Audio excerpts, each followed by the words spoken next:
That was a good bike ride. um, yeah, it was nice to have a nice little stretch. Almost there, getting closer. My eyes don't feel so googly right now, and I'm pretty sure I know what I was about to type. So here we go. Also, thank you. Oh, wait, there's something I should research for. Actually, I'll research that after. Um, but yeah,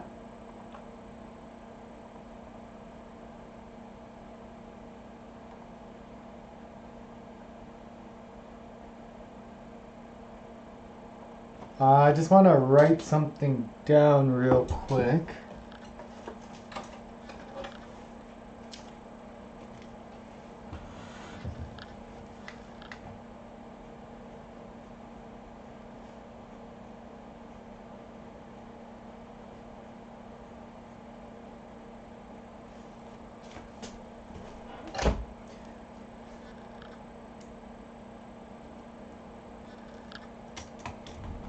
So back to it. Um, I'm about to write a couple extra words, take a break for today. Maybe I already went out for a bike ride. I might go. I'm just gonna write this.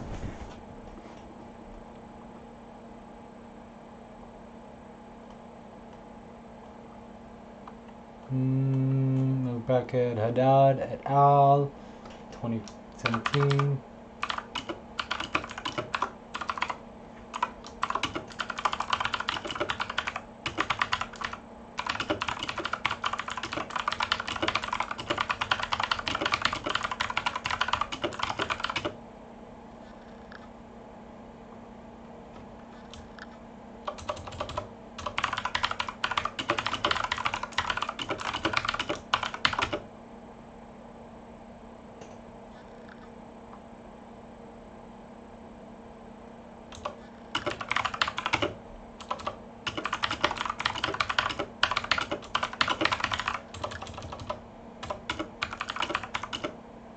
So, recapping on what happened during the, I guess they would be episodes now, right? So, what happened on the last episode was I was scrolling up and down this, and I was like, training monotony. It got very monotonous while I was staring at this. I got schooled really quick on the confidence interval, which is a predictive value, and I also got schooled by some of the world's best weightlifters. And now I'm schooling myself on some more stuff. Um, so yeah, I scrolled past this up and down a couple of times, and I was trying to find a way to like put it in my own words without literally copy and pasting everything. And what I decided to do was put a range of values for the p-value, the r-value, and the confidence interval to determine the reliability and the validity. Um, yeah.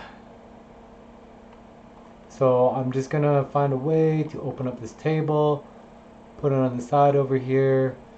Find the RPE had values ranging from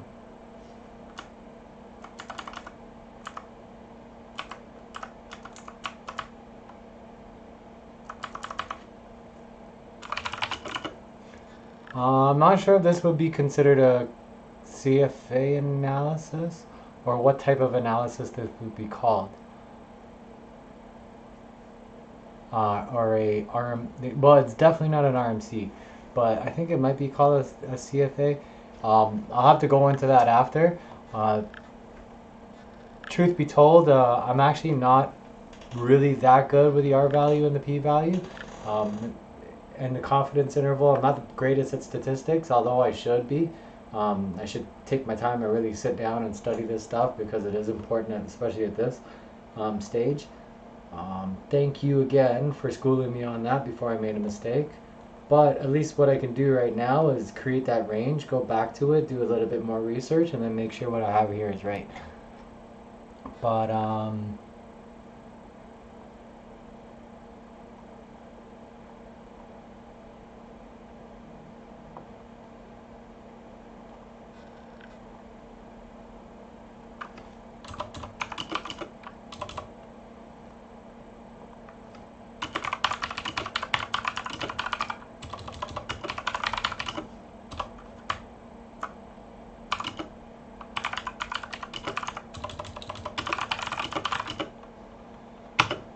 So, like a problem that I'm having when referring to the R value or the P value with this is that many of these studies have different amount of sessions, weeks, testing scenarios, and similar values.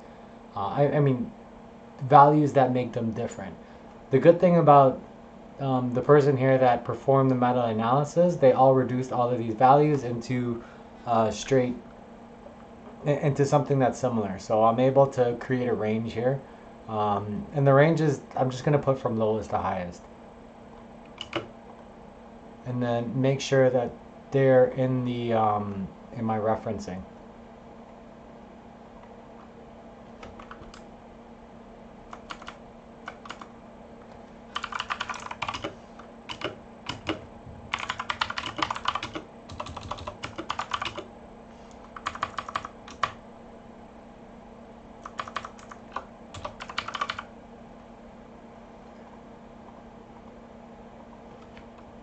And I also have to make sure that this kind of makes grammatical sense.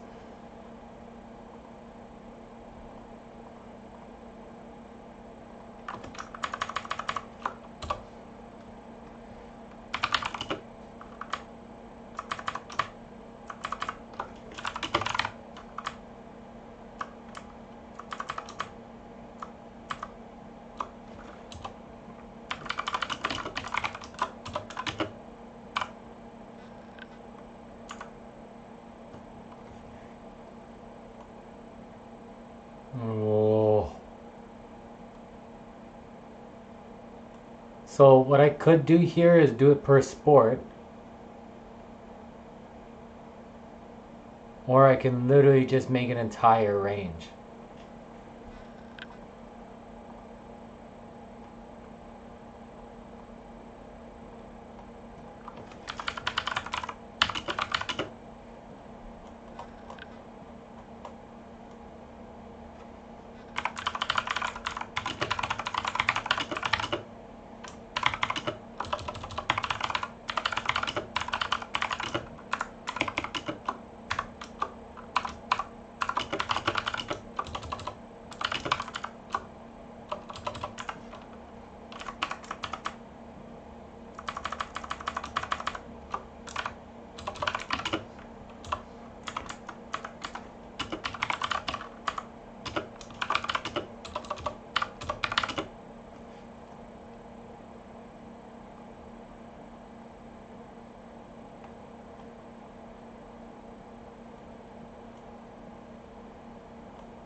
So maybe what I can do is hmm.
Oh, buddy.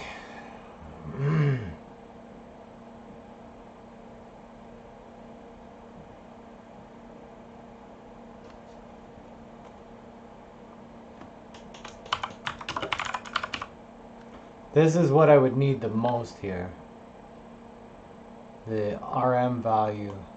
So I think what I can do is, to be a little bit more specific, I'll just take out the RM value, do the significance between that and possibly the confidence interval, and then relate that to the RPE so that it remains it remains a little bit closer to the topic that I wanted to achieve here with this. That should make more sense.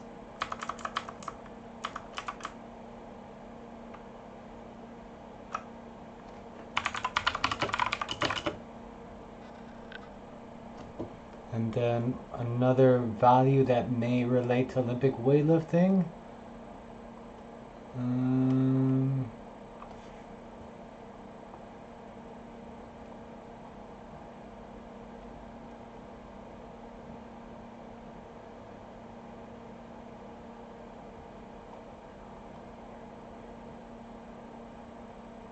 Oxygen consumption? No, probably not.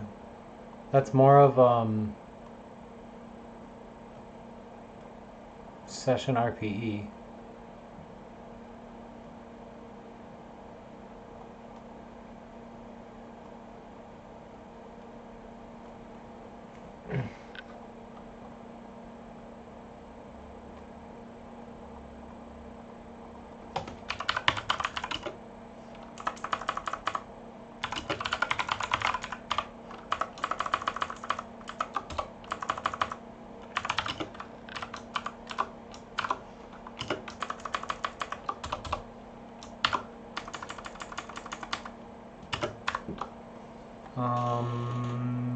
Now I need the, I think I should have it in my bookmarks, or range symbol.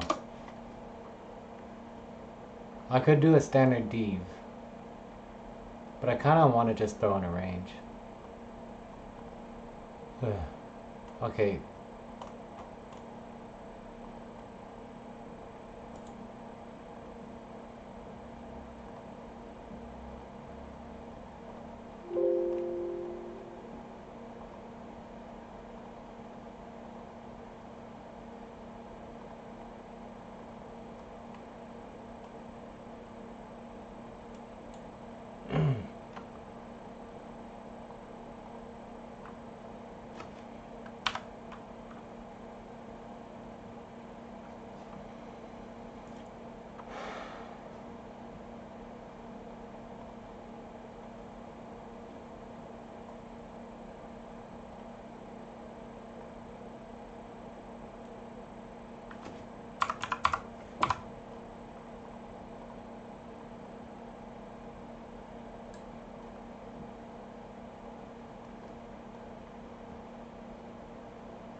One, two, three, 4, 5, 6. Nope.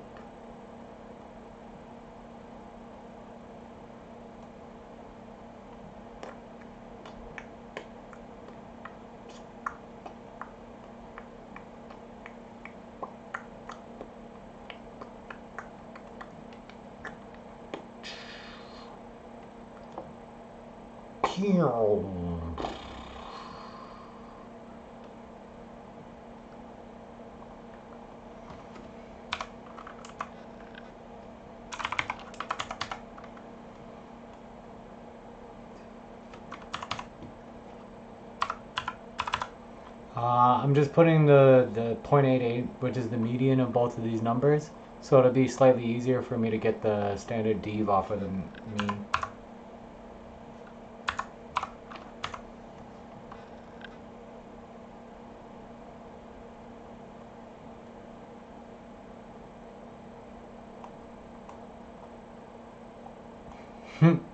This actually makes me feel much smarter than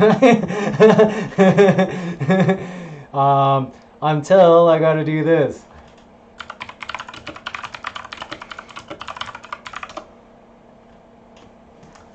Give me a second there.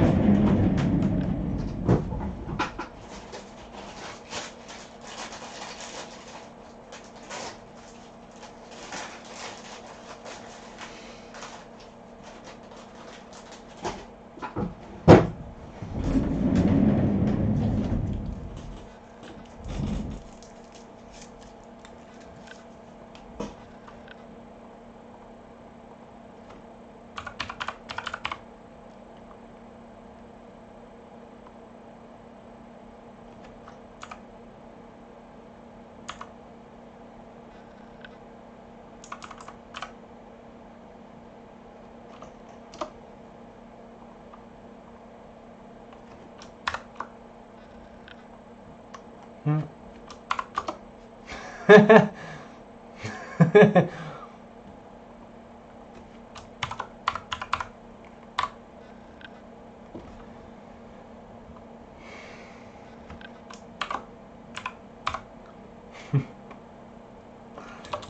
Well, I don't have to put a standard heat for that.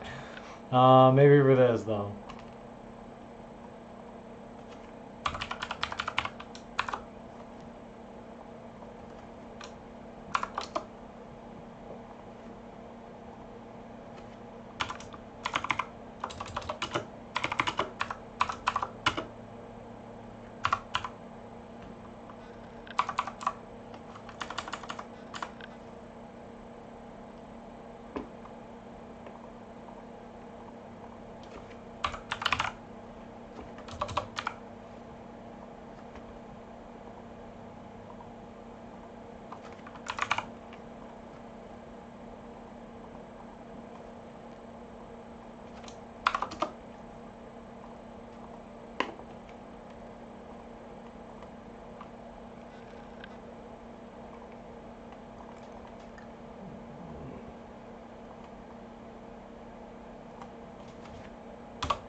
I don't even have to do that. Sorry. I have a bit of I have something in my mouth there. But considering this is just two values, do I really have to do that? No. I can just input two values, which is 0.95 and 0.88.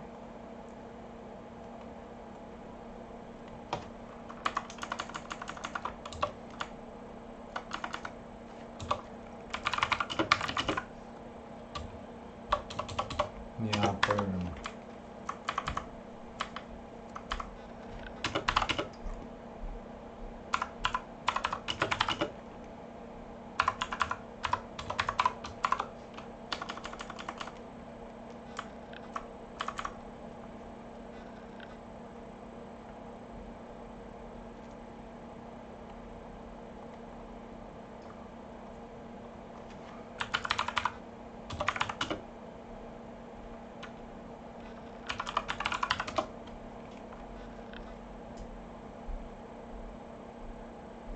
ugh.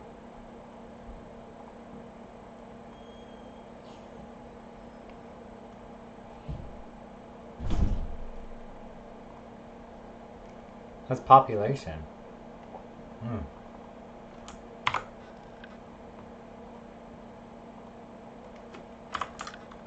Boop.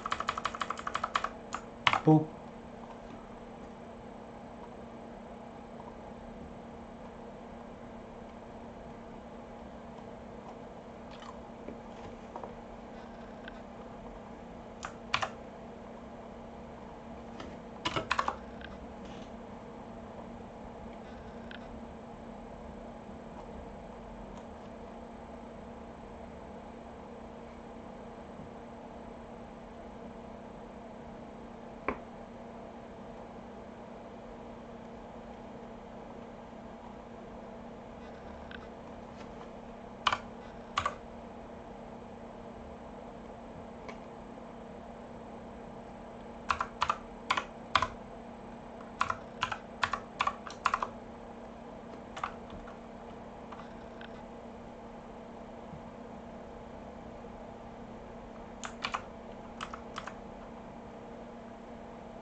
Well, that's that.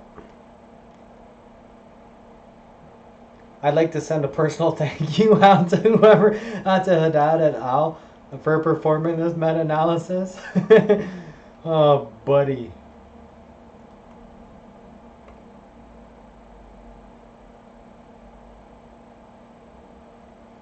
Let's get anaerobic volume in there while we're here too.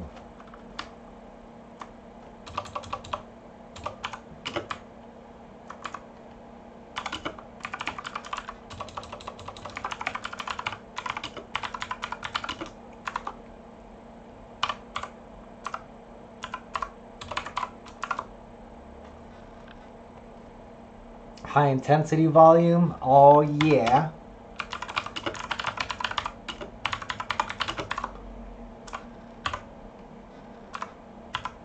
So every once in a while you just like hit these strides when you're studying, and like it's like, whoa, okay, now it makes sense why I put in the extra like time and effort to like realize what I was doing. Because this actually, it doesn't mean much when you first look at it, but then when you think about it, and then you're like, oh, whoa, this is pretty cool, you know, like it relates. It relates.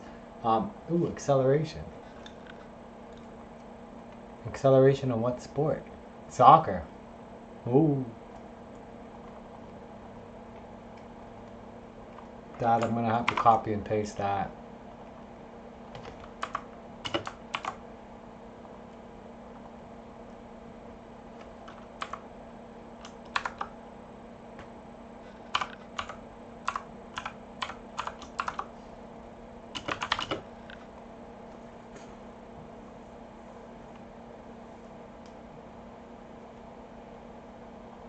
Yeah, so this is nice.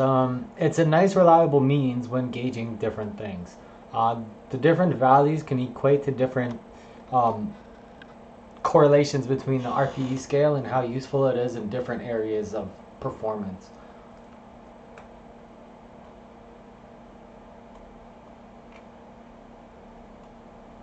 Yeah, I'm definitely going to have to go over my statistics again.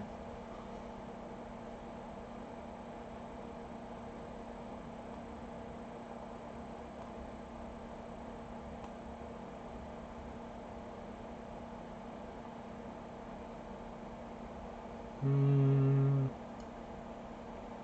player load by accelerometer. Australian football, you say?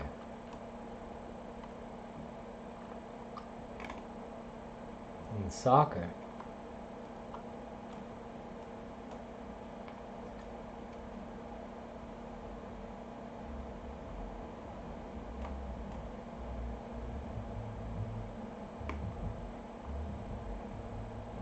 Resistance training.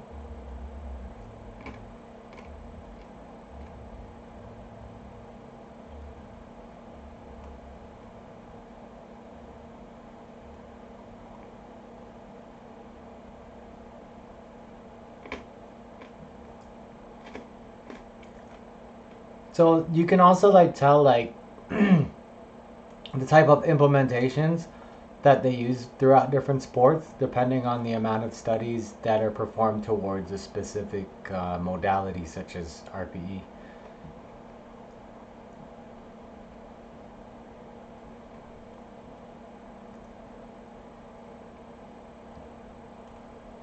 I'm still like reeling from earlier from comparing an RPE to a par Q, and then mixing that up with further with the Likert scale. But that those are the effects of a little bit of just getting rusty when you're doing your studying, and sitting in traffic, being sleepy, being kind of tired to want to do this, and just being like, ugh, right? So I'm gonna put that away. Bring that back to the top. Sorry, I didn't realize that what do you call it? That it wasn't viewable there for a second. So I'm just setting everything back up there um, for where my face was. Um, I was able to type this in, get the p-value, the ICC, throw all that in, the acceleration, etc. Now we got some R values, P values into areas which relate closer to the Olympic weightlifting. Um, we can remove that. Actually,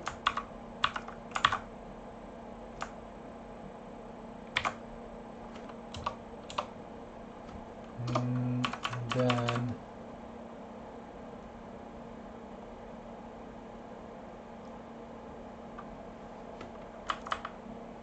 the scale has also been adapted depending on the coach's implied needs. Put a space there. I want to fit that in. The session RPE method methods include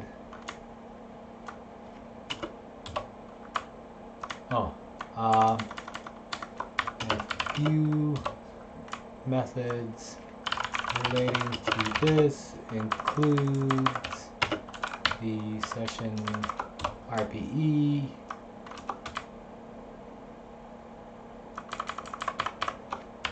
first stages, the athletes RPE for each individual session, and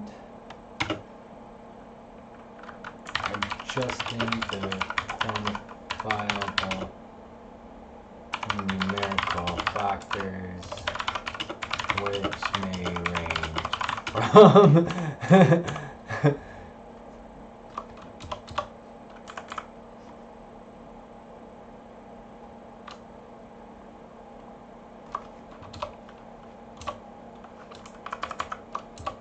either the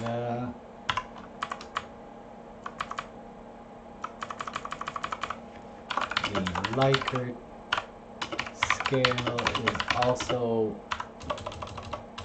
an often, let me throw an in addition there, is often used to determine the athlete's fatigue status during the survey. Not satisfied to satisfied. Determine its correlation. There we go. Going back to this, let me see if I can fit in a few more things. I kind of want to put an anaerobic volume. I don't think it's pretty similar to high intensity. It is actually in there, so okay. And maybe acceleration under 3 milliseconds.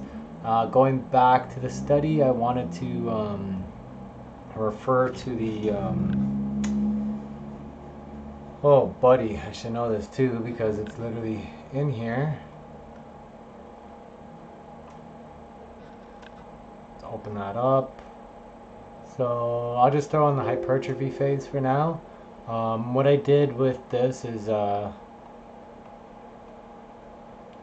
didn't open, but whatever. Let's try opening that again. So what I did with this is I put the force velocity curve, the anaerobic volume on so the acceleration under 3 milliseconds and the RPE scale relate to the force velocity curve in a way that the fatigue may it shows the reliability and potentially the validity of, well, I'm kind of talking out of my here, but how the fatigue relates in the force. It's gonna take me longer to explain it than it is to just read it and then write it out and explain it, if that makes any sense.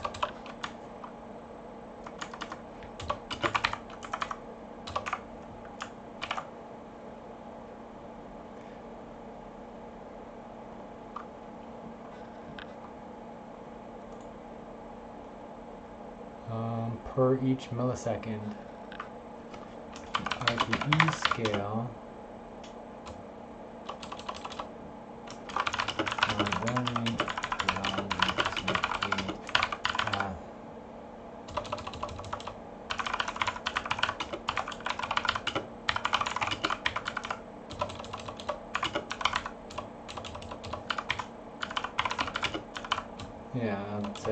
I think maybe an exercise protocol over time, but also assist in the athletes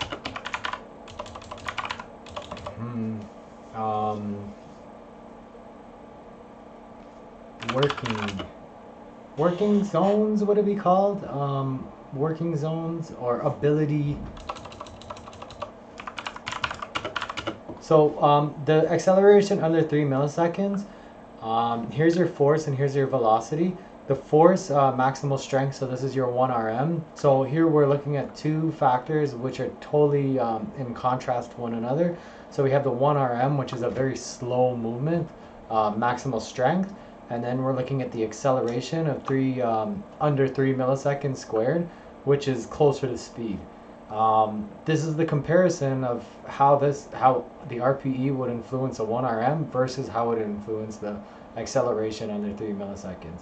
Although it isn't the same movement, it is quite interesting to compare that. Unfortunately, I did not mention sport.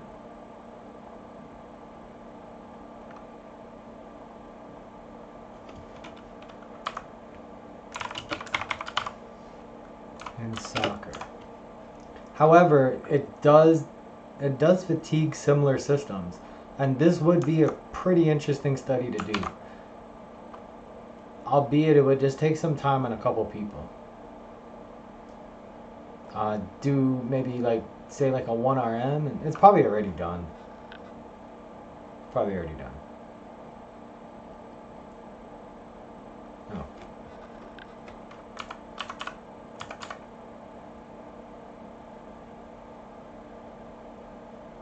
This not only allows it to gauge participant fatigue during an exercise protocol over time, but also assist in determining the athlete's ability to perform in the speed strength speed phase along the force velocity curve while under fatigue. Oh, while fatigued. And then I put a period because I got all excited about writing it. But yeah, so I've managed to pull out 316 words, and things are going well, very swimmingly. Although I haven't swam in what has been a couple weeks because I love swimming. Let me just pull that up here. I actually I think I referenced these guys earlier. Let me just save that. Put this away. Think I'm done for today. All I really wanted to do is just plug away, put a couple extra words on this. Let me make sure. So I'm at 1421, not too bad there. I mean, it could be way more, but we're getting closer every day and just continually working at it.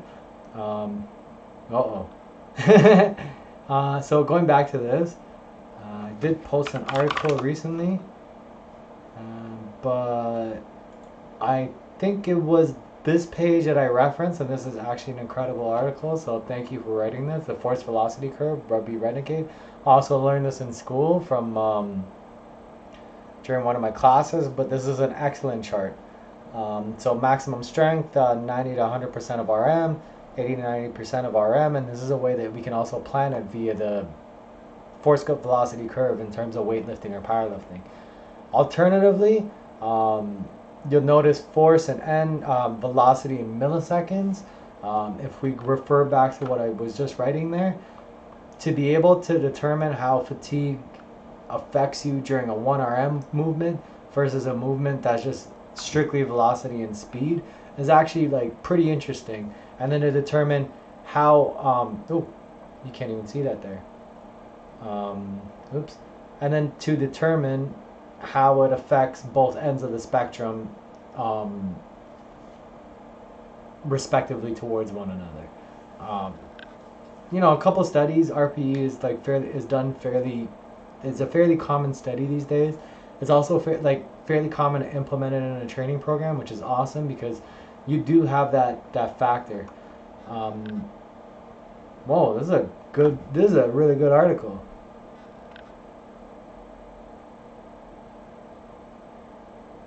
So, wow.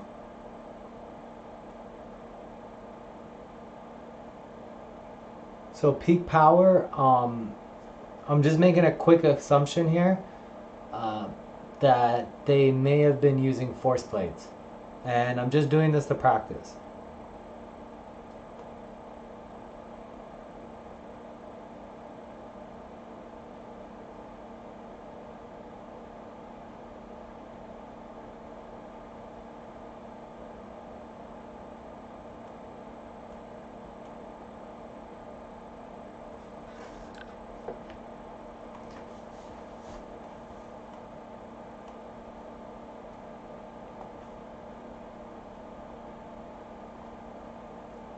bookmarked.